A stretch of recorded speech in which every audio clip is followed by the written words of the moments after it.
Sir, தமிழ்நாட்டை பொறுத்த வரைக்கும் இந்த மும்மொழி கொள்கையா இருக்கட்டும், இல்ல இந்த டீலிமிட்டேஷனா இருக்கட்டும், இது தொடர்பான விவாதங்கள், அது மட்டும் இல்லாம தமிழ்நாடு அரசு எடுக்கக்கூடிய முன்னெடுப்புகள், அது மட்டும் இல்லாம தமிழ்நாட்டினுடைய எம்பிக்கள் வந்து தொடர்ச்சியாக நாடாளுமன்றத்துல இது தொடர்பாக குரல் கொடுத்துட்டு வராங்க. இப்படி இருக்கக்கூடிய சூழல்ல வந்து இன்றைக்கு நாடாளுமன்றத்துல வந்து தமிழ்நாட்டினுடைய எம்பிக்கள் தமிழ்நாடு தொடர்ந்து சண்டை செய்யும் அப்படின்ற அந்த வாசகத்தோட ஷர்ட்டோட அணிஞ்சு நாடாளுமன்றத்துக்குள்ள நுழைஞ்சிருக்காங்க. அது மட்டும் இல்லாம நாடாளுமன்றத்தினுடைய சபாநாயகர் ஓம் பிர்லா அவர்கள் சொல்லியிருக்காரு, முதல்ல இதை வந்து நீங்க ரிமூவ் பண்ணிட்டு வாங்க அப்படின்னு சொல்லியிருக்காரு. அதுக்கு வந்து தமிழ்நாட்டினுடைய எம்பிக்கள் மறுத்திருக்காங்க. உடனடியாக ஒரு 3-4 நிமிடத்திலேயே பாத்தீங்கன்னா நாடாளுமன்ற அவை வந்து ஒத்தி வைக்கப்பட்டிருக்கு.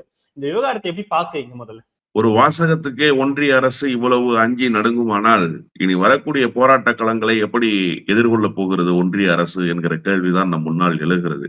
இவ்வளவு அச்ச உணர்வு எதற்கு?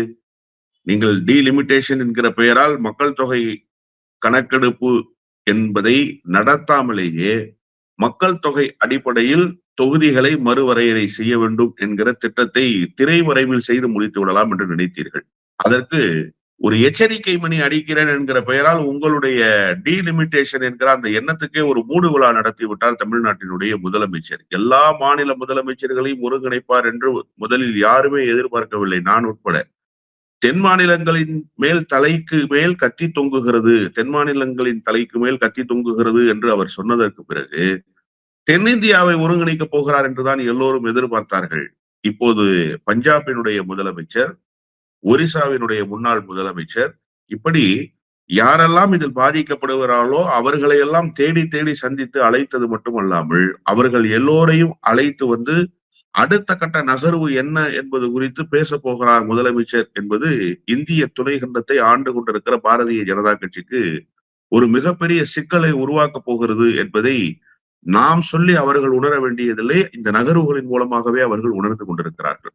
முதல் முழக்கத்தை முன்வைத்தார் தமிழ்நாட்டினுடைய முதலமைச்சர். தமிழ்நாடு போராடும், தமிழ்நாடு வெல்லும் என்று சொன்னார்.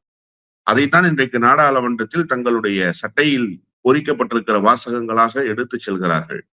இதற்கு ஏன் இவ்வளவு பதற்றமடைய வேண்டும் பேரவைத் தலைவர் அவர்கள்? இது ஒரு ஜனநாயக மரபு தானே. தங்களுடைய நிலைப்பாட்டை நாடாளுமன்றத்தில் தெரிவிக்கிறார்கள். என்ன திரைமறைவிலா இதை செய்து விட்டார்கள்? இல்லையே. அண்டர் கிரவுண்ட் ஆபரேஷன் ஏதாவது செய்துட்டாங்களா? இல்லையே. நாடாளுமன்ற உறுப்பினர்கள் என்பவர்கள் இந்த நாட்டினுடைய மக்கள் பிரதிநிதிகள். அவர்கள் மக்களினுடைய எண்ண வெளிப்பாட்டை அங்கே வந்து நாடாளுமன்றத்தில் பதிவு செய்வதற்காகத்தான் நாடாளுமன்றத்துக்கு அனுப்பி வைக்கப்பட்டார்கள். அதைத்தான் அவர்கள் அங்கே பிரதிபலிக்கிறார்கள். இங்கே டீலிமிட்டேஷன் என்பது எத்தகைய கொந்தளிப்பான மனநிலையை தமிழ்நாட்டில் உருவாக்கி இருக்கிறது.